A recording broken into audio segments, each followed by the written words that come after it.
Now Joseph had been taken down to Egypt. Potiphar, an Egyptian who was one of Pharaoh's officials, the captain of the guard, brought him from the Ishmaelites who had taken him there. The Lord was with Joseph so that he prospered, and he lived in the house of his Egyptian master.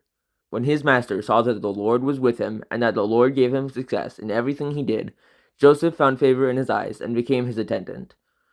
Potiphar put him in charge of his household, and he entrusted to his care everything he owned.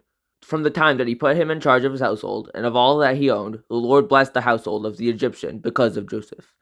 The blessing of the Lord was on everything Potiphar had, both in the house and in the field. So Potiphar left everything he had in Joseph's care. With Joseph in charge, he did not concern himself with anything except the food he ate.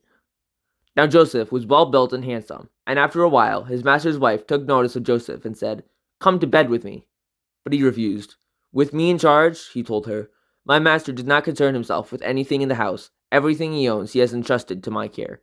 No one is greater in this house than I am. My master has withheld nothing from me except you, because you are his wife.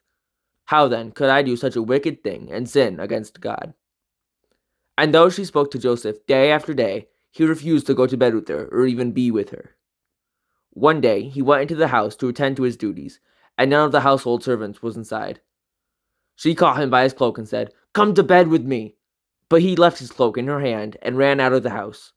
When she saw that he had left his cloak in her hand and had run out of the house, she called her household servants. "Look," she said to them, "this Hebrew has been brought to us to make sport of us. He came in here to sleep with me, but I screamed. When he heard me scream for help, he left his cloak beside me and ran out of the house." She kept his cloak beside her until his master came home.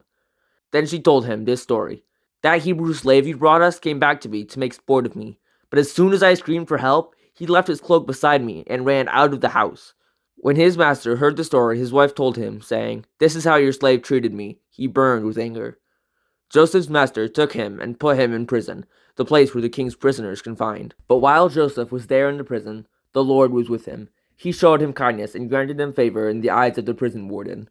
So the warden put Joseph in charge of all those in the prison, and he was made responsible for all that was done there. The warden paid no attention to anything under Joseph's care, because the Lord was with Joseph and gave him success in whatever he did.